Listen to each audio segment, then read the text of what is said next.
All right. Happy Super Bowl Sunday. All right. I'm not a big sports guy, but both my wife and my in-laws are from Colorado, so I've already received instructions on who I'm rooting for today. Kind of a no-brainer, so.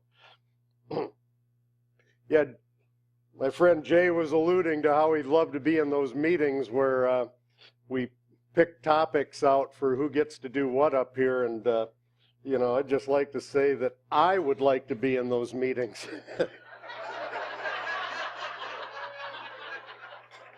It really doesn't work that way. It's kind of a running joke out here now that whenever Mike throws me the ball, it's a curveball. And inevitably, when the topics come up and it has anything to do with like mental illness or insanity or some kind of craziness, like, oh, Mark, why don't you do this one? And so, it's bad enough he gives me Romans 13, 12, and 13, and I'm not, a numbers guy, but the first thing I notice is there's two number 13s in it. And that's not good, but fortunately I was taught years ago it's bad luck to be superstitious. So I didn't let the numbers thing throw me, but then I read it and I thought, here we go, orgies and drunkenness. But I do know a little bit about the drunkenness part. Orgies, not so much. I was never that popular. So somehow my invitations got lost in the mail there, but at least in a general way, I kind of relate to some of this. And as we read through this passage, I can't help but, for some reason, the wording in here, Romans says, the night is nearly over, the day is almost here. So let us put aside the deeds of darkness and put on the armor of light. Let us behave decently as in the daytime, not in orgies and drunkenness, not in sexual immorality and debauchery, not in dissension and jealousy. Even hitting that word debauchery, for some reason what that triggered in my mind was a little story of the day the Swan Lake Pavilion burned down. I was raised on a farm down in Turner County, and we lived a few miles up the gravel road from the Swan Lake Pavilion. Great place if you were growing up back in the 70s. It was an old roller skating rink that got converted into a beer bar out there, and there was live rock bands every Wednesday night all summer long, and there was just excitement and action. There was fights in the parking lot and kids running around in muscle cars. It was like Dazed and Confused, that movie. And so obviously my parents hated that place. And it became the lightning rod, the focal point for everything that my brother and I did wrong. So yeah, I'm going to drag my brother into this too. And so we were coming home from Sioux Falls one day and in Dad's pickup, and we saw the smoke in the distance, and it was close enough where he was thinking, maybe it was his farm on fire, maybe the barn was burning down. So, we drove faster to get up there, and when we realized this fire was actually at Swan Lake, so we drove out to the lake and parked on this hill opposite of the pavilion, and we sat there with the lake between us, and we just sat and watched this place go up in flames. And Dad was laughing, and I had tears in my eyes. And seeing that word debauchery in here reminded me of that because you'd have to know my dad to really appreciate the story. He was an old 8th grade educated Danish farmer, pretty gruff, and to him back in the 70s, all the local kids in Hurley, they were all on the dope. Everybody was on the dope. So we're sitting there, and I heard him utter some words I'd never heard him say before or since. And what he said, he blurts out, "It's about darn time somebody burned down that den of iniquity." I'm thinking, den of iniquity? And I remember thinking, why, Stanley, I did not realize you were a King James man. But, so that was kind of my thoughts along these lines, about some of the things that they're talking about as we continue in this series, The Law of God, and talking about the deeds of darkness. And it would be so easy to stand up and give a fire and brimstone sermon on not doing the not do's and listing all of the horrible things that those people do and we're not supposed to do. And those types of talks write themselves. They're really easy to give. The problem is they don't ever seem to affect any kind of a change. And that's why the more that I hear religions and preachers that get up and give these talks like that, I always wonder how much bang for the buck that they're really expecting to get out of that. Because we all know that if you have a problem, any kind of a problem that you want to fix or solve, it requires two very simple things. We need to have the right diagnosis and the right treatment. I don't know how many of us took cars to a mechanic and spent thousands or hundreds of dollars and it didn't run any better when we got it back. Well, they either diagnosed it wrong or they fixed it wrong. The same with health problems that I'm really relating to today. Excuse me. You can go to a doctor and spend hundreds or thousands of dollars and you get done with the treatment and don't feel any better because they either diagnosed the wrong disease or treated it, with the wrong medicine. So it's exactly the same when it comes to treating the world's problems through church. And one of the things that really shocked me is when I heard the statement, religion never saved anybody. Now that's a bold statement. Religion never saved anybody. And I heard that in a Christian church. I thought, well, I could understand that about false religions never saving anybody, but how can you include Christianity in that? And in order to understand that, we have to start by defining the term religion. And the problem with religion is religion, as it's rightly defined, is a man-made system where man tries to bridge the gap between himself in a fallen state and reconnect with God. There was a gap created at the fall of man, and how do you get back to God? How do you repair that chasm? How do you get from where you are to where you need to be? So religion is the sum total of man's attempts to get back to God. Christianity, on the other hand, is not a religion, it's a relationship. And it's the story not of us going to God, but God coming to us and bridging that gap for us because we cannot get to Him. I found it extremely interesting years ago when it was revealed to me that religion was born in the Garden of Eden. Religion always seems to revolve around diagnosing things according to two things, goodness and badness. And all law seems to divide things according to how good or bad they are. That's based on an assumption that things can be inherently good or inherently bad. That's a very flawed premise. There is nothing in this world that is inherently good or inherently bad, except, of course, for God Himself. But other than that, it doesn't matter what we're talking about. It only matters whose hands it is in. Now, isn't it interesting that the one tree in the garden that we were commanded not to eat from was named what? The tree of the knowledge of good and evil. Very interesting. And you see, all religion, if you wanted to make a picture of it, it's a set of scales. The scales of good and bad, good and evil.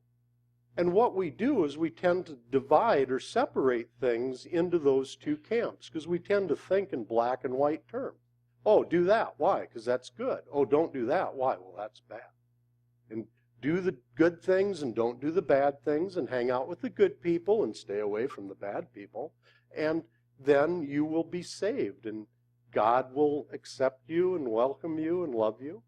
The only problem with that is when we divide things according to some inherent goodness or badness, it doesn't seem to work that way, does it? Because we try to think of, okay, what is good? And that was part of my frustration during those years that I went from one church and one religion to the other and listened to their messages, and the more I heard, the more confused I got. And I would go to one church and they'd say, well, you can't dance. Dancing's bad. Okay, and then I go to the next church. Oh, you can dance, but you can't eat meat on Friday.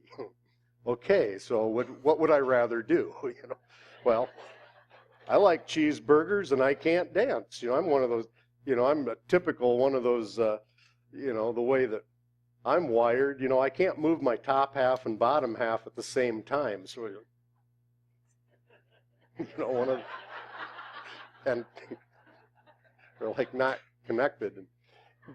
So giving up, I do think dancing is bad for that reason because I can't do it. So, that's a no-brainer giving that up. But you'd go to these different religions and they had different rules. I went to another church. It was bad to play instruments in church. Everything they did was a cappella. And I thought, well, that's pretty bizarre. But it was just wild, the rules that were written around separating things according to goodness and badness. And you see, this is what blew my mind when I started to understand what true Christianity was all about and what Christ was teaching, because religion was represented in Christ's time by the religious leaders of the day, the Pharisees, the Sadducees, that were all immersed in Mosaic law and dividing all of these nitpicking little things. And what was interesting is Christ didn't come along and try to make himself gooder than those guys. He didn't try to improve that set of scales. He did exactly the opposite. He slid them aside and set up an entirely different set of scales that weren't labeled good and bad, but were rather labeled true and false, truth and deception. And what he was all about was dividing things not according to some inherent goodness or badness, but rather how true something is or how false it was. There was one time somebody accused Christ of being good, and he went off on him. He didn't even want to be associated with that. They called him good teacher, and he goes, why dost thou call me good? He was going, look, that was the religious people that wanted that good label associated with them. That wasn't his game. He said, no, I don't want you to follow me because I'm good. I want you to follow me because I'm telling you the truth. In the old King James, almost 100 times before Christ said anything, he would preface it with the term, verily, verily, I say unto thee.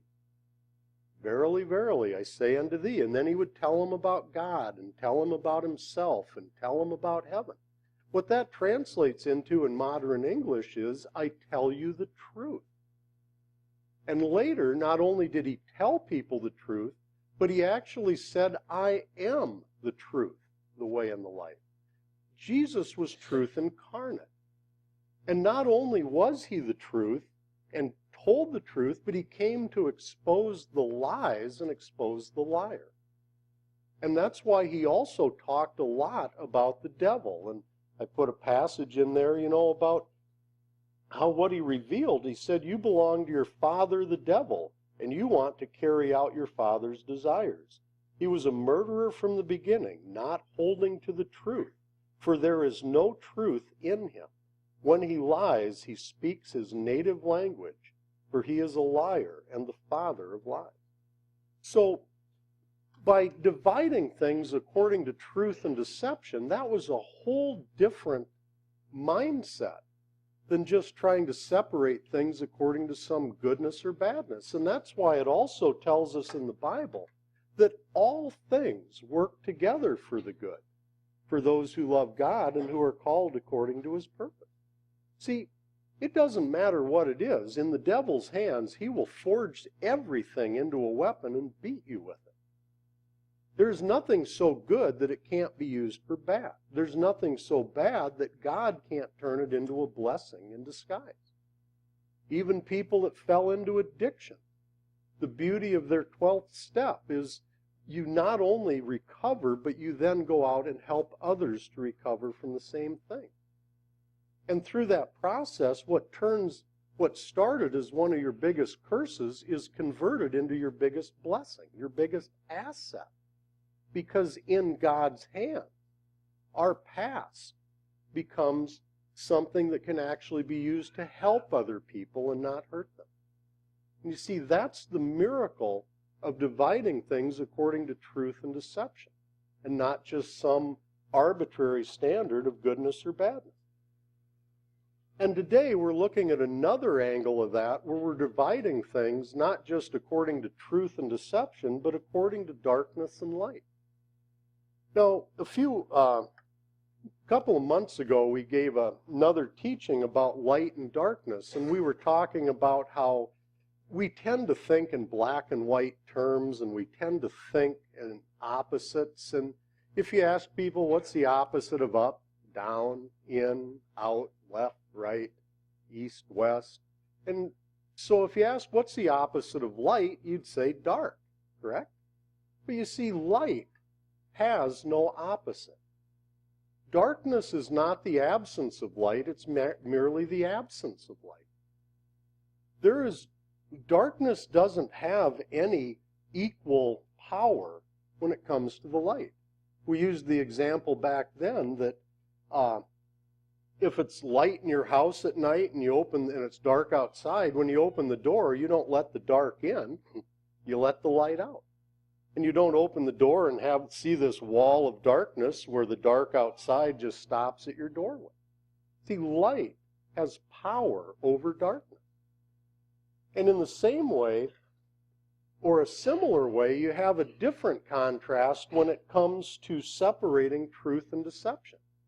Because there, it's also curious because lies are not really the opposite of the truth, but rather a twisting of the truth.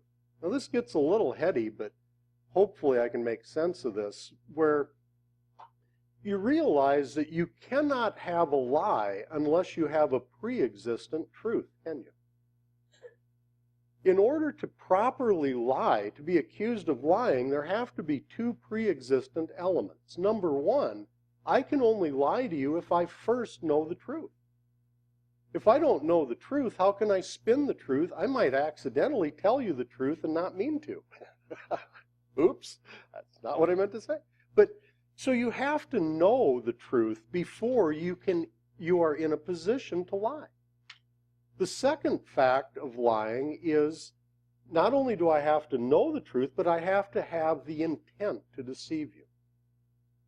Now, if those two elements aren't present, I can tell you something that isn't true, and I'm not guilty of lying, I'm just wrong.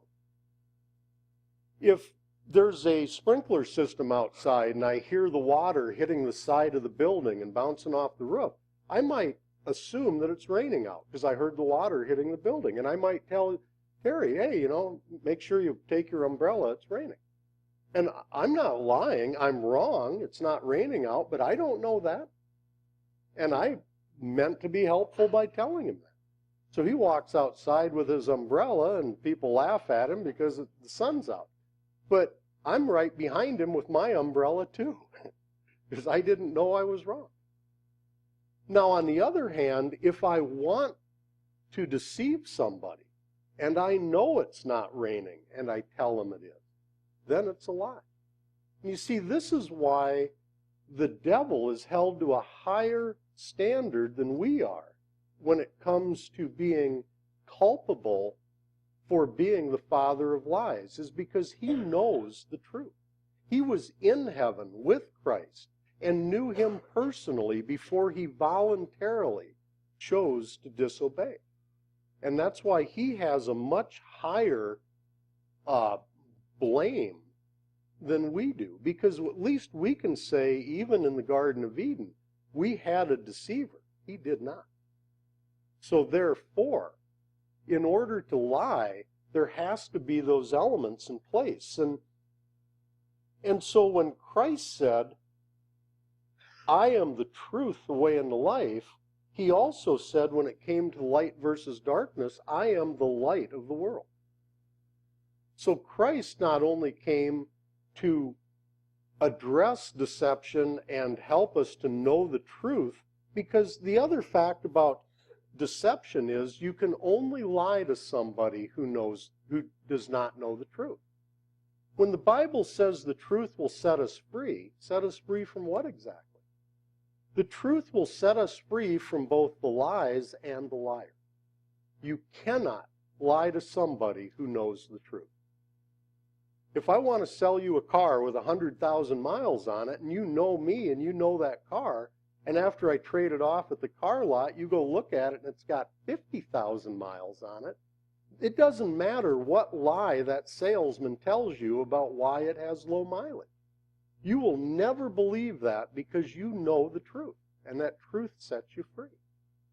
And that's why in churches like this one, what we do is we try to focus not on addressing every possible lie out there. We think it's much more efficient to just teach people the truth. There's one truth. There can be an infinite number of lies. And that's why what we have tried to do through these years is simply state the truth of the Bible, to state the truth of what this book says, and that is what insulates us from our deception. You know, where so many churches would even take a passage like this one today and gravitate towards making us all sin conscious, we want to make people son conscious. We would rather have people focus on the son than on the sin, because that's how I think we get the most efficient bang for your buck.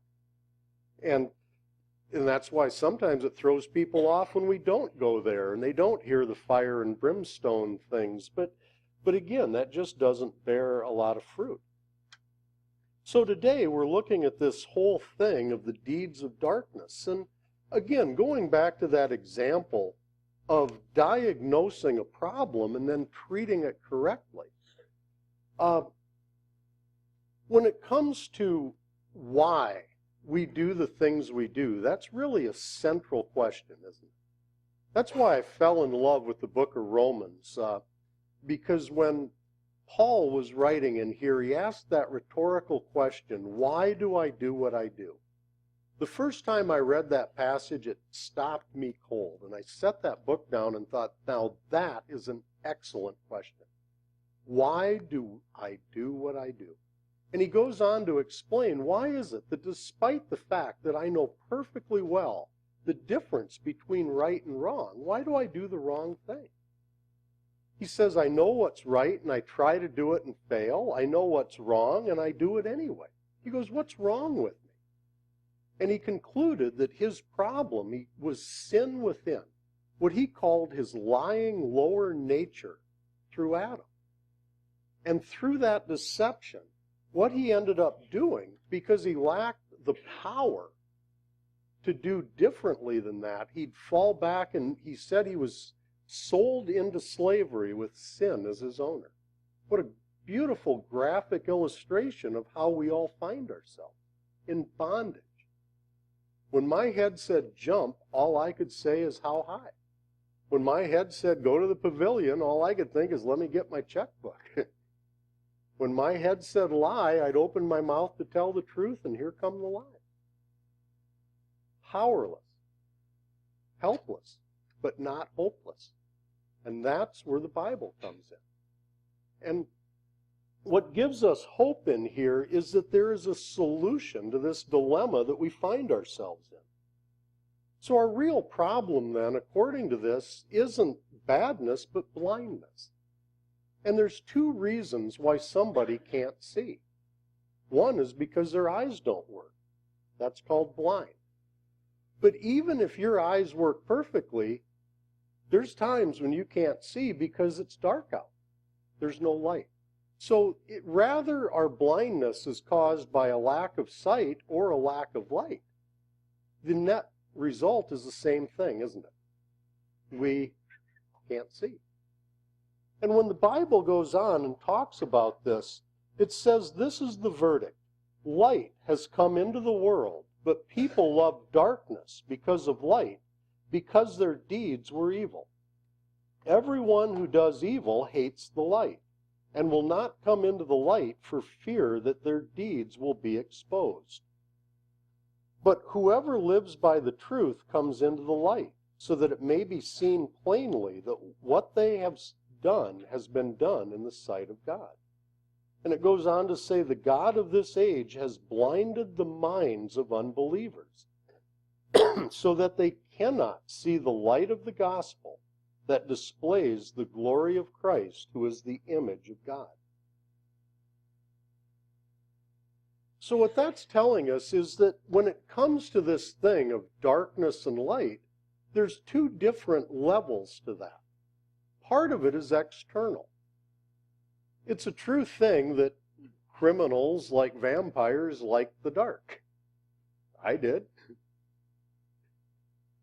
I was taught one time, if you want to protect your home from burglars, one of the ways you can do that is set up a lot of excellent outdoor lighting, because you're less likely to have somebody break into your house if you have a well-lit property.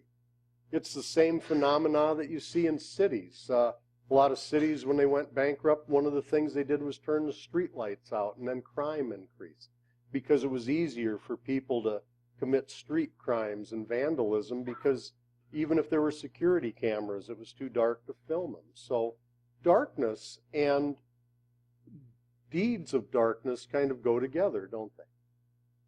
And in a similar way, light has kind of the opposite effect, where light is repelling to somebody who doesn't want anybody to see what they're doing. But conversely, the other flip side of that is light is attractive to people that are doing right things. I chuckle at myself every Monday. I have a guy that I meet with for an hour on Mondays, and we always meet at this coffee shop. And I've noticed that I never put $1 in the coffee shop tip jar when the person's back is turned. I always wait until they turn around so they see me do it. Now, part of that is I don't want them to think I'm a deadbeat, too cheap to give them a buck. But part of it is if I'm doing something right, naturally, I kind of want them to see that.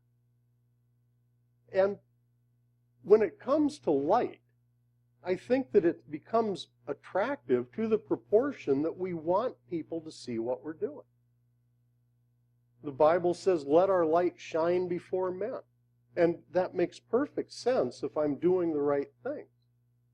But you see, the deeper problem, like it says in that second passage that I read, is the real darkness that we face isn't out here, it's in here. And that's the harder darkness to address when it comes to hiding, because it's not that we hide from people when we do things that we don't want people to know about, but really we're hiding from ourselves. There are dark spots inside of us that we don't want to look at.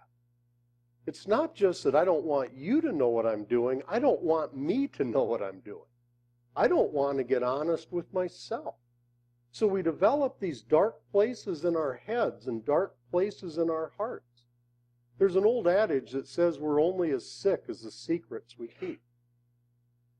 And the flip side to that is that we should try to aspire to live our lives like an open book.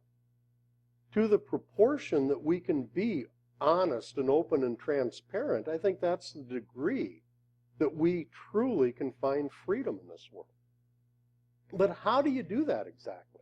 See, and that's the challenge. And that's where, going back to a little of this 12-step recovery stuff, there's a great line in the textbook that they use in AA, where it talks about our problem is that we're blocked off from the sunlight of the Spirit.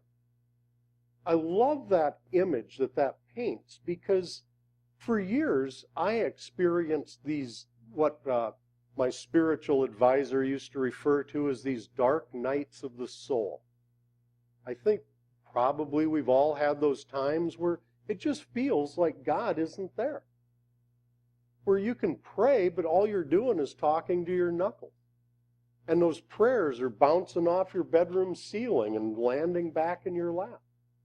And you wish that you could see God or feel Him or experience that light, but it's like it's dark and you cannot make a connection. And what I concluded was I can't connect with God and I can't feel Him or see Him or touch Him or or be aware of Him because He just wasn't there. You know, lights weren't on because nobody was home. But when I landed on that line that says the problem isn't that God's not there, we're blocked off.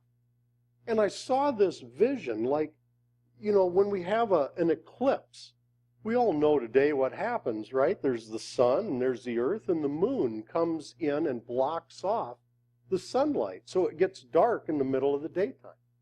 We're blocked off from the sunlight. Now, in ancient times, there were tribesmen and ancient people that would flip out every time there was an eclipse because they didn't understand what was happening. And that's when they started slaughtering the virgins and throwing them in volcanoes and doing all kinds of goofy stuff. And they did that for years and years. You know why? Because it worked. They go, wow, threw a couple of chicks into the volcano and sun came back. I guess the sun god must like that. Write that down. Carve that into a rock, because that's what we're going to do next time if that ever happens again. And we laugh, that's funny, but I was absolutely as ignorant as those old tribesmen were, because I had things that were blocking me off from the sunlight of the Spirit, and I'm flipping out just like some guy living in the jungle going, oh, now what do I do? Trying a bunch of stuff. And using that, going back to what that textbook says, I think there's a lot of wisdom in there, because what it says is there's basically 3 different things that can come in and block me off from God. And they are pride, calamity, and worship of other things. And that really boils it out in a nutshell. The first thing is pride. I can't find God if I think I'm Him. And I also can't find God if I think I don't need Him. Either way, my pride keeps me from seeking God and connecting with Him. The second thing that blocks me off, it uses the term calamity. And there's 2 kinds of calamity. There's the stuff going on out here and the stuff going on in here. But it's hard to find God when I've got all of these immediate deals I've got to handle first. I've got, I'd like to connect with God, but first I have to deal with these money problems and these health problems and deal with these relationship deals. And then once I get all of these ducks in a row, then I'll deal with my spiritual life. But what we learn to be true is until we get right with God, we'll never straighten out mentally or even physically, because we need His help to do these very things. Our priorities get screwed up. So I can't fall victim to the distractions out there or in here. The third thing that blocks me off is worship of other things. I'll never find God if I think that all I really need to be okay is $1 million or a certain degree or a certain job or the love of a good woman or 2 or, whatever it is. But those are the things in this world I will pursue as my solution instead of seeking God, because we tend to worship the things of this world. When we learn to follow the instructions in the Bible, in the New Testament, what we find is that calamity is replaced with serenity. Worship of other things is replaced with worship of God, and pride is replaced with humility. And then we have what we really wanted all along, which is peace. But again, what's the practical application for that? How do you deal with that darkness on the inside? And you see, this is where, isn't it just a true thing that we never think about what we think about? I mean, all day long we have this running patter in our head, that lower nature stuff. our head constantly telling us stuff. But how often do we really slow down enough to think about what it's saying, or more importantly, where those voices are coming from? How often do we stop and ask ourselves, is that even true, what I'm hearing, what I'm believing? What is the source of my information? And the more that we can inventory this stuff, you see, and that's why another aspect of 12th step recovery is they do this fearless and searching moral inventory, where we start to look at our resentments and our fears and our sex conduct. But the goal of that is to prepare us to admit to God, to ourselves, and to another human being the exact nature of our wrong. Now notice what that does not say is to admit our wrong. I've been to churches that featured confession. And that what they did was they just went and confessed everything they ever thought, did, or said that they deemed to be wrong. They confessed their actions, their stuff out here. But what this step says is we need to confess the exact nature of our wrong, not the wrongs themselves. So I thought, well, what's the difference? Well, you see, the difference is between, like, this is a object lesson right here with me up here coughing all day. You know, I've been sick all week, which really is a downer when you know you got to do something like this. I start losing my voice a couple of days ago. I'm going, oh, great. So, but to have a disease, if you go to the doctor to talk about your disease, what you're going to talk about is your symptom. Oh, what's my problem? Well, I'm coughing, I'm sneezing, I got fever or headache or whatever it is. But now if I go to the doctor and talk about the exact nature of this disease, we're not talking about the symptoms anymore. What we're talking about are the germs that cause the symptoms. If you kill the germs, the symptoms go away. But that's not the American way, is it? This is America. What do we do in America? Well, what we do is we go down to the drugstore and buy a shotgun cold remedy, and we take that and we deal with the symptoms. So now all of a sudden I take this so I don't have a runny nose, and I take that so I'm not coughing anymore, and I take this so I don't have a fever, and I take that other thing for this other symptom. And even if I feel good, I'm still sick. And I might still be contagious, but I feel better. And you see, that is the downside of addressing things on the outside, is even if I'm acting right, I'm only acting. I don't need to just act right, I need to become right. And that takes transformation from the inside out, not confirmation from the outside in. I don't need to conform, I need to transform.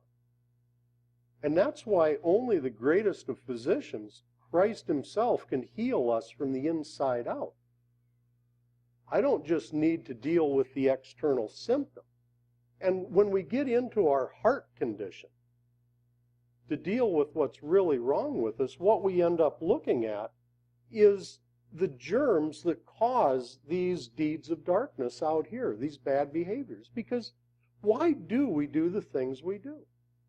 Well, I think it's because we really are hardwired to seek two things: pleasure and peace. I do things because they feel good. I do things because they shut my loud head off and they make me go, ah. And that could be as simple as being hungry, so I eat, and then I'm not hungry anymore. But we do a lot of things, sometimes without even thinking about it, because it gives us pleasure or gives us peace.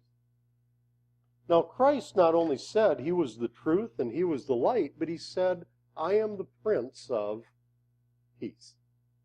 And that's what we always have wanted all along, isn't it? Everything we do is a means to an end.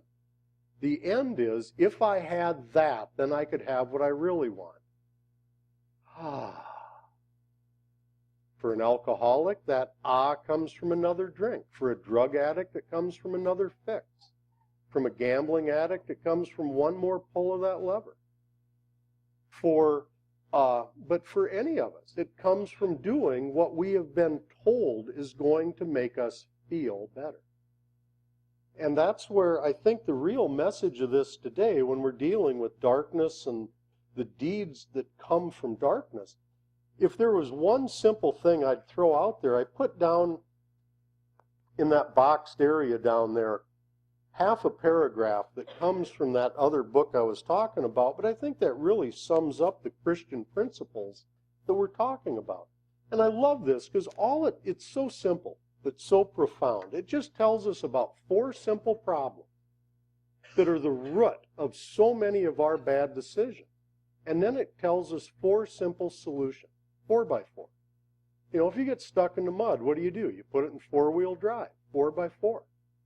4 problems, 4 solutions. Or my favorite is, Clint Eastwood, Dirty Harry. He got into trouble. What did he pull out? 44.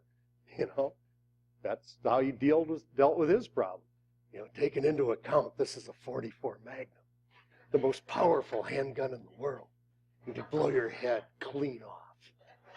You got to ask yourself a question. Do you feel lucky? Do you, punk? That's 4x4. Yeah. See, it's easy to do that with a scratchy voice. Yeah. That was horrible. Maybe next week we'll do Arnold. Yeah, take my hand. Come with me if you want to live. Wow.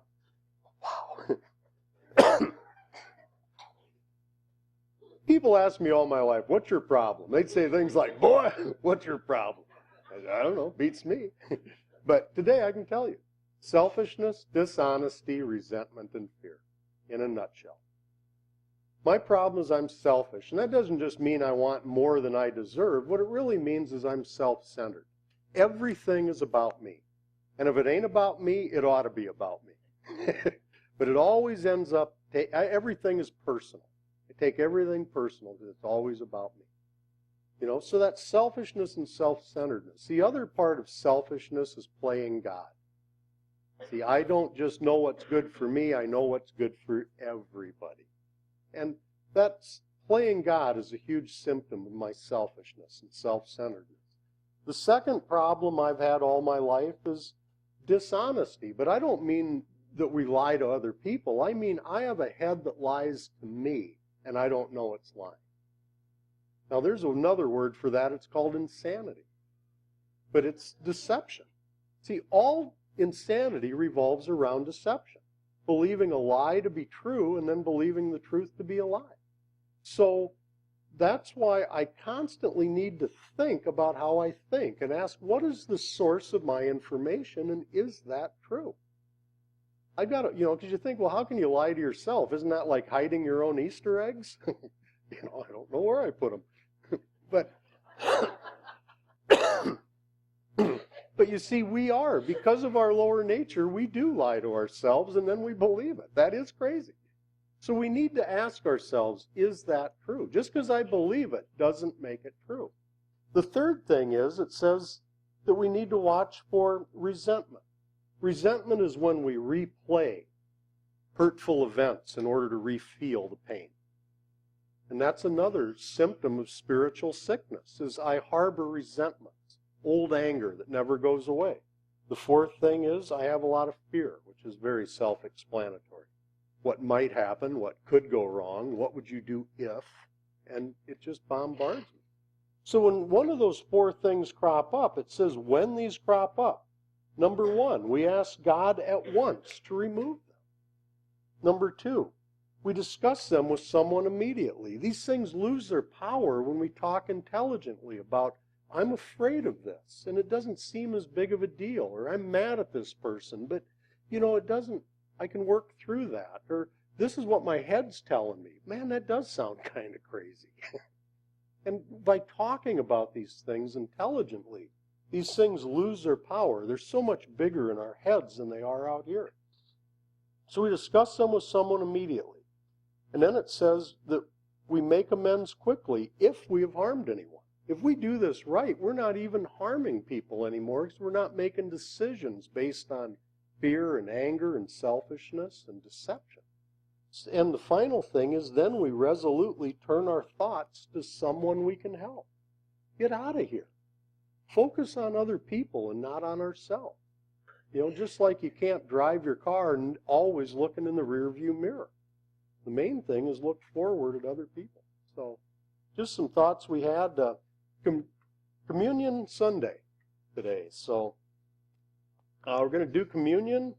You know, my thoughts on that, we're going to play some music, go back, grab the elements. We're not going to tell you when to do them or how to do them. Just, you know, take them as the Spirit leads. The thought I had on communion today was very simple. It's, you know, I get invited to some things once in a while, no orgies, but, you know, yet.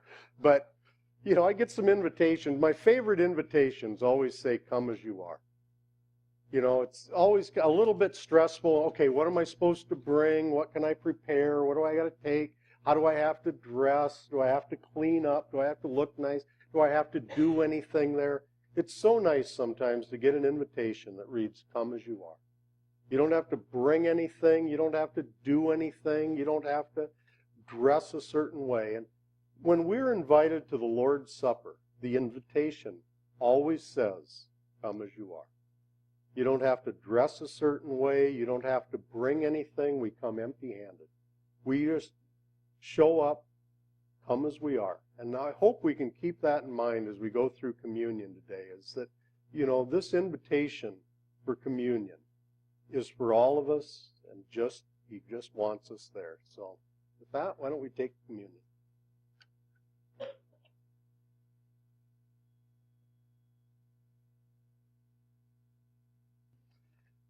Before we have our closing song, there was a couple of quick announcements I was asked to throw out today too, business related.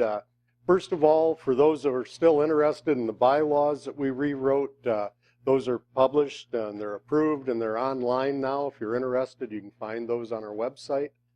Secondly, we're redoing how we're doing the financial reporting in our bulletin because we realized that was creating some confusion. The way we accounted for things in there every week, we showed the budgeted expenses versus how much we took in during the week, and that was kind of some lopsided figures. If you're like me, I'm reading those going, gosh, you know, we're bleeding money. But the problem with that, it's kind of like if we had things that are fully funded, like the debt retirement, thanks to all of you, and some things like that. So we kind of pulled those things out because that money's already sitting there. So we tried to create this dashboard of some more accurate gauges we can look at to get maybe hopefully a little more accurate picture of where we're at. It's kind of like if you put money in your escrow account as part of your mortgage every month, you don't budget that. It's already sitting aside. So we're just trying to make a better snapshot of where we're at from week to week, so you'll notice those changes. With that, let's have our closing song. You guys would stand with us? Better to light a candle than curse the darkness. So our prayer this week, Lord, light us up. Help us to let your light shine from the inside out and to be a light to others. In Jesus' name we pray. Amen.